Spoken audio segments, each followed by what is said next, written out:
Hi hello welcome back to my channel. ಇವತ್ತಿನ recipe ಬಂದುಬಿಟ್ಟು instant paddu ಮಾಡೋದು ಹೇಗೆ ಅಂತ ಹೇಳ್ಕೊಡ್ತೀನಿ. ಇದು ಪಡ್ಡು ಈಸಿಯಾಗೆ ಮಾಡ್ಕೊಬೋದು, ಮತ್ತು ಏನು ಅಕ್ಕಿ ನೆನೆಸ್ಬೇಕು ಅಂತ ಏನಿಲ್ಲ, ರುಬ್ಬಬೇಕು ಅಂತ ಇಲ್ಲ, ಮತ್ತು ಫರ್ಮೆಂಟೇಷನ್ ಮಾಡೋಕ್ಕೆ ಬಿಡಬೇಕು ಅಂತಂದೇನಿಲ್ಲ. ಒಂದು ಅರ್ಧ ಗಂಟೆಯಲ್ಲಿ ಮಾಡ್ಕೊಬೋದು. ಮಾಡೋದು ಹೇಗೆ ಅಂತ ನೋಡ್ಕೊಳ್ಳೋಣ. ಇಲ್ಲಿ ಮೊದಲಿಗೆ ಒಂದು ಕಪ್ ರವೆ ತೊಗೊಂಡಿದ್ದೀನಿ. ಚಿರೋಟಿ ರವೆ, ಚಿಕ್ಕ ರವೆ ಬರುತ್ತಲ್ಲ, ಬಾಂಬೆ ರವೆ ಅಂತಾರೆ, ಮತ್ತು ನಾವು ಕೇಸರಿ ಬಾತ್ಗೆಲ್ಲ ಬಳಸ್ತೀವಿ ನೋಡಿ, ಆ ರವೆ ತೊಗೊಂಡಿದ್ದೀನಿ. ಮತ್ತು ಅದಕ್ಕೆ ಒಂದು ಕಪ್ ಆಗೋಷ್ಟು ಮೊಸರು, ಆದಷ್ಟು ಹುಳಿ ಮೊಸರು ತೊಗೊಂಡ್ರೆ ಒಳ್ಳೆಯದು. ಹುಳಿ ಮೊಸರನ್ನ ಹಾಕ್ಕೊಂಡು ನೀಟಾಗಿ ಮಿಕ್ಸ್ ಮಾಡಿ ಒಂದು ಕಾಲು ಗಂಟೆ ನೆನೆಸಿಡಬೇಕು. ಟೈಮ್ ಇತ್ತು ಅಂತಂದರೆ ಒಂದು 20 ನಿಮಿಷ ನೆನೆಸಿಡಿ, ಇಲ್ಲಾಂದರೆ ಒಂದು 10-15 ನಿಮಿಷ ನೆನೆಸಿಟ್ರೆ ತುಂಬ ಸಾಫ್ಟಾಗಿ ನೆಂದಿರುತ್ತೆ ರವೆ. ಮುಟ್ಟಿದ್ರೆ ಹಂಗೆ ಮೊಸರು ಥರ ಇರುತ್ತೆ, ಅಷ್ಟು ಚೆನ್ನಾಗಿ ಸಾಫ್ಟಾಗಿರುತ್ತೆ. ಅದೆಲ್ಲ ನೆನ್ಕೊಳ್ಳೋ ಅಷ್ಟರಲ್ಲಿ ನಾನು ಬೇಕಾಗಿರುವಂಥ ತರಕಾರಿಗಳನ್ನೆಲ್ಲ ನೀಟಾಗಿ ಕಟ್ ಮಾಡಿ ಇಟ್ಕೊತೀನಿ. ನಾನಿಲ್ಲೊಂದು 10 ನಿಮಿಷ ನೆನೆಯೋಕ್ಕೆ ಬಿಟ್ಟಿದ್ದೆ. ನೋಡಿ ಎಷ್ಟು ಸಾಫ್ಟಾಗಿ ನೆನ್ಕೊಂಡಿರುತ್ತೆ ಅಂದರೆ, ಮೊಸರಲ್ಲೆಲ್ಲ ನೆನ್ಕೊಂಡು ತುಂಬಾ ರುಚಿಯಾಗಿರುತ್ತೆ. ಟೇಸ್ಟ್ ಕೂಡ ಚೆನ್ನಾಗಿ ಬರುತ್ತೆ, ಸಾಫ್ಟಾಗಿ ಕೂಡ ಬರುತ್ತೆ. ಇದಕ್ಕೆ ಬೇಕಾಗಿರುವಂಥ ತರಕಾರಿಗಳು: ಒಂದು ದೊಡ್ಡ ಗಾತ್ರದ ಈರುಳ್ಳಿ ಚಿಕ್ಕದಾಗಿ ಕಟ್ ಮಾಡಿ ಇಟ್ಕೊಂಡಿದ್ದೀನಿ, ಕರ್ಬೇವಿನ ಸೊಪ್ಪು ಮತ್ತು ಕೊತ್ತಂಬರಿ ಸೊಪ್ಪು ಮತ್ತು ಸಬ್ಬಸಿಗೆ ಸೊಪ್ಪನ್ನ ಚಿಕ್ಕದಾಗಿ ಕಟ್ ಮಾಡ್ಕೊಂಡಿರೋವಂಥದ್ದು, ಮತ್ತು ಒಂದು 4-5 ಬೀನ್ಸ್ನ ಕೂಡ ಚಿಕ್ಕದಾಗಿ ಕಟ್ ಮಾಡಿ ಇಟ್ಕೊಂಡಿದ್ದೀನಿ, ಮತ್ತು ಒಂದು ಕ್ಯಾರೆಟು ತುರಿದಿಟ್ಕೊಂಡಿರೋಂಥದ್ದು. ನೀವು ಬೇಕಿದ್ದರೆ ಬೇರೆ ಬೇರೆ ತರಕಾರಿ ಕೂಡ ಹಾಕ್ಕೊಬೋದು. ಕ್ಯಾರೆಟು ಬೀನ್ಸ್ ಅಷ್ಟು ಹಾಕೊಂಡ್ರೆ ಚೆನ್ನಾಗಿರುತ್ತೆ. ಆದಷ್ಟು ಸೊಪ್ಪು ಹಾಕ್ಕೊಳ್ರಿ, ಚೆನ್ನಾಗಿರುತ್ತೆ. ಮೆಂತ್ಯ ಸೊಪ್ಪು ಇಲ್ಲ ಸಬ್ಬಸಿಗೆ ಸೊಪ್ಪು ಯಾವುದಾದ್ರೂ ಸರಿ, ಒಂದು ಹಾಕ್ಕೊಂಡ್ರೆ ತುಂಬ ಚೆನ್ನಾಗಿರುತ್ತೆ, ಟೇಸ್ಟಿಯಾಗಿ ಬರುತ್ತೆ, ಮಕ್ಕಳಿಗೆಲ್ಲ ಇಷ್ಟ ಆಗುತ್ತೆ.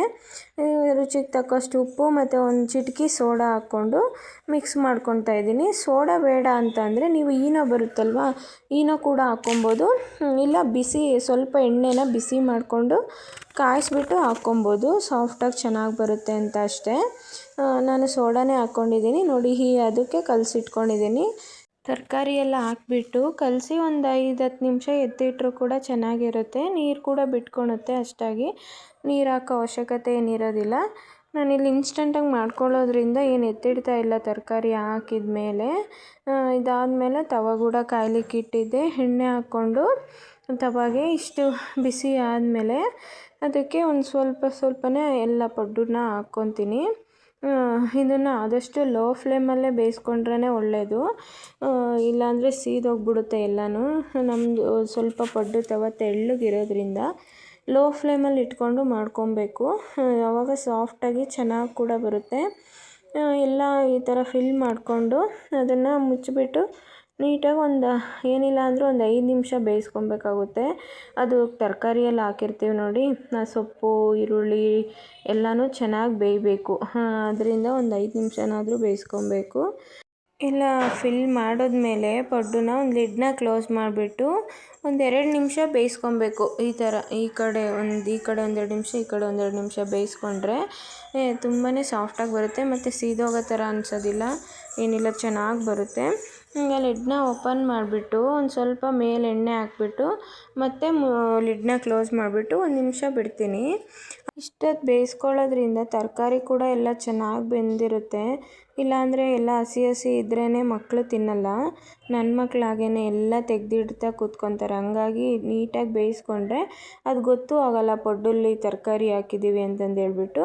ಅದಕ್ಕೋಸ್ಕರ ನಾನು ಇದು ಎಲ್ಲ ತರಕಾರಿನ ಹಾಕ್ಬಿಟ್ಟು ನೀಟಾಗಿ ಲೋ ಫ್ಲೇಮಲ್ಲಿ ಬೇಯಿಸ್ಕೊಳ್ಳೋದು ಅಷ್ಟೇ. ನೀಟಾಗೆಲ್ಲ ಹಾಕ್ಕೊಂಬಿಟ್ಟು ಮತ್ತೆ ಲಿಡ್ನ ಕ್ಲೋಸ್ ಮಾಡಿಬಿಟ್ಟು ಒಂದು 2 ನಿಮಿಷ ಬೇಯಿಸ್ಕೊಳ್ಳೋದು. ಇದನ್ನು ನೀವು ಸಂಜೆ ಸ್ನ್ಯಾಕ್ಸ್ ಟೈಮ್ಗಾದರೂ ಮಾಡ್ಕೊಬೋದು, ಇಲ್ಲಿ ಟಿಫನಿಗೂ ಮಾಡ್ಕೊಬೋದು, ಈಸಿಯಾಗೆ ಮಾಡ್ಕೊಬೋದು, ಏನು ಟೈಮ್ ಹಿಡಿಯೋದಿಲ್ಲ ಅಲ್ವಾ.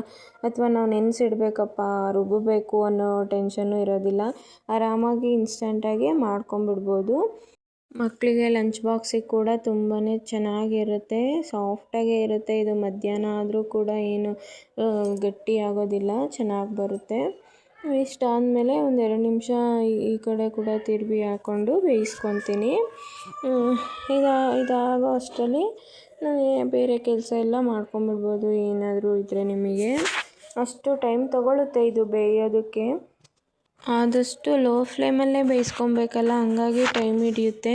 ಹೈ ಫ್ಲೇಮ್ ಇಟ್ಟರೆ ಸೀದೋಗೋದು, ಇಲ್ಲ ಒಂದು ಕಡೆ ಬೇಯೋದಿಲ್ಲ, ಒಂದು ಕಡೆ ಬೆಂದಿರುತ್ತೆ, ಆ ಥರ ಆಗಿಬಿಡುತ್ತೆ. ಅದಕ್ಕೋಸ್ಕರ ಲೋ ಫ್ಲೇಮಲ್ಲಿ ಬೇಯಿಸ್ಕೊಳ್ಳೋದು ಅಷ್ಟೇ. ಇಷ್ಟಾದಮೇಲೆ ರೆಡಿ ಆಯಿತು. ಒಂದು ಪ್ಲೇಟಿಗೆ ತೆಗೆದಿಟ್ಕೊತೀನಿ. ಇದಕ್ಕೆ ಕಾಂಬಿನೇಷನ್ನಾಗಿ ನಾನು ಕಾಯಿ ಚಟ್ನಿ ಮಾಡ್ಕೊಂಡಿದ್ದೀನಿ. ನೀವು ಪುದೀನ ಚಟ್ನಿ ಆದರೂ ಮಾಡ್ಕೊಬೋದು, ಇಲ್ಲ ವೆಜಿಟೇಬಲ್ಸ್ ಕುರ್ಮಾ ಆದರೂ ಮಾಡ್ಕೊಬೋದು, ಚೆನ್ನಾಗಿರುತ್ತೆ. ಇದಕ್ಕೆ ಏನು ಕಾಂಬಿನೇಷನ್ ಇಲ್ಲ ಅಂದರೂ ಕೂಡ ಚೆನ್ನಾಗಿ ಅದೇ ಬರೀ ಪಡ್ಡುನೇ ತಿಂದ್ಕೊಬೋದು. ತರಕಾರಿ ಎಲ್ಲ ಹಾಕಿದ್ದೀವಿ ನೋಡಿ, ಏನು ಸಪ್ಪೆ ಅನಿಸೋದಿಲ್ಲ, ಹಂಗೆ ತಿಂದ್ಕೊಬೋದು. ನೋಡಿ ಎಷ್ಟು ಸಾಫ್ಟಾಗಿದೆ, ಒಳಗೆಲ್ಲ ಚೆನ್ನಾಗಿ ಬೆಂದ್ಕೊಂಡಿದೆ. ಪಡ್ಡುನ ಯಾವುದಾದ್ರೂ ಒಂದು ಫ್ರೂಟ್ಸ್ ಜೊತೆ ಸರ್ವ್ ಮಾಡಿದ್ರೆ ಅಂತೂ ಮಕ್ಕಳು ಕಲರ್ಫುಲ್ಲಾಗಿರುತ್ತಲ್ಲ ಪ್ಲೇಟು, ತುಂಬ ಇಷ್ಟಪಟ್ಟು ತಿಂತಾರೆ. ತುಂಬ ರುಚಿಯಾಗಿ ಕೂಡ ಬಂದಿತ್ತು. ನೀವೇನಾದರೂ ಡಯಟ್ ಮಾಡ್ತೀವಪ್ಪ, ನಾವು ರೈಸ್ ತಿನ್ನಲ್ಲ ಅಂದರೆ ಈ ಥರ ಪಡ್ಡು ಮಾಡಿಕೊಂಡು ಫ್ರೂಟ್ಸ್ ಜೊತೆ ತಿಂದರೆ ತುಂಬಾ ಚೆನ್ನಾಗಿರುತ್ತೆ. ಈ ರೆಸಿಪಿ ಏನಾದರೂ ನಿಮ್ಗೆ ಇಷ್ಟ ಆಯಿತು ಅಂದರೆ ಲೈಕ್ ಮಾಡಿ, ಶೇರ್ ಮಾಡಿ, ಕಮೆಂಟ್ ಮಾಡಿ. ಆದಷ್ಟು ಸಬ್ಸ್ಕ್ರೈಬ್ ಕೂಡ ಮಾಡ್ಕೊಳ್ಳಿ, ಆದಷ್ಟು ಶೇರ್ ಮಾಡಿ. Thank you.